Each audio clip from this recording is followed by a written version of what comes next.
Is buying a home actually a better investment than renting in Canada in 2025?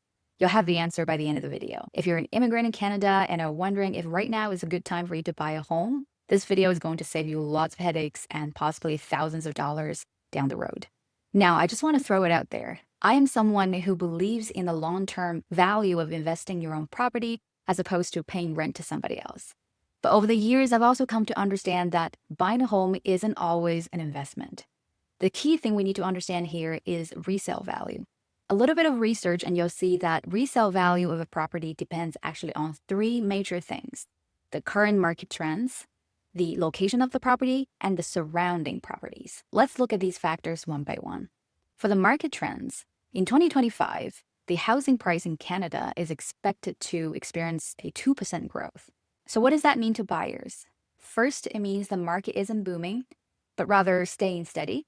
And because of that, you're not going to make a profit on your property anytime soon.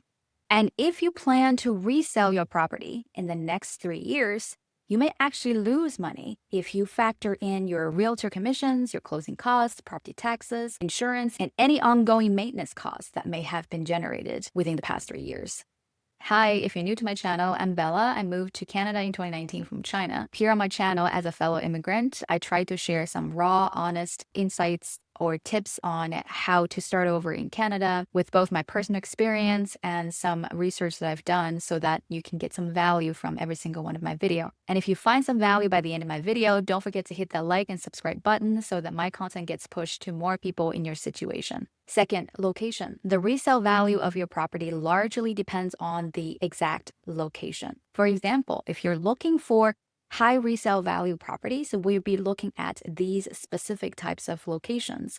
First, you want your property to be in a walkable, amenity-rich neighborhood, which means you have your grocery stores, parks, cafes, medical clinics, libraries within walking distance. Some people focus on top-rated school districts. This is especially true in Ontario and BC. So you'll be looking at homes that are close to those strong schools because these are the areas that are always in high demand, regardless of the current market trends. Or you can look for locations that are close to public transit, properties that are within walking distance to metro station or bus stops. Or sometimes we look for locations that are very close to major employers, and we're looking at areas near tech parks, universities, hospitals, or military base. Because again, there's always this constant demand from staff, students, and renters to find properties in these areas.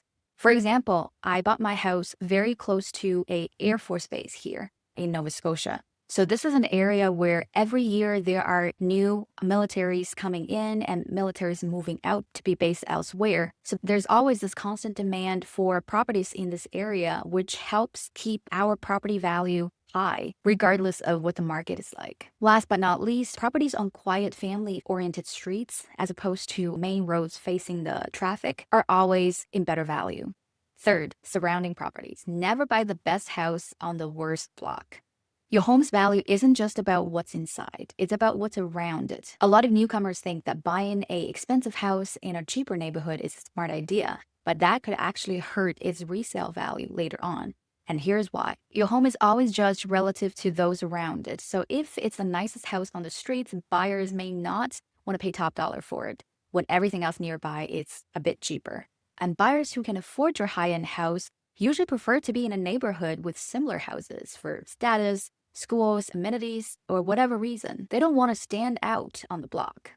And cheaper neighborhoods tend to appreciate more slowly, so even if your home is recently upgraded, it probably won't gain value nearly as quickly as similarly priced home in a more upscale area. And potential buyers may also worry about resale value themselves and hesitate to invest in your high-end property if that area doesn't support the price. So if you're thinking about buying $1 million home in a neighborhood where most other homes are worth about a quarter of that, you might not get what you paid when it's time to sell. So what should you do instead to avoid this very costly mistake? Well, first of all, look at the past 10 years of resale trends in the area. And also, don't overpay just because the inside of the house looks nice. Check what similar homes nearby have sold for. And also ask your agent for actual sold prices, not just listing prices, because that will give you a much clearer picture of the home's real value. If you've made it this far to the video, first of all, thank you so much for your support. And if you find some value in this video, please don't forget to hit that like and subscribe button so that my content gets pushed to more people in your situation. And feel free to share the video or leave your comments down below because your experience might be valuable insights for somebody else on this journey. Let's help and support each other. Thanks for watching and see you in my next video.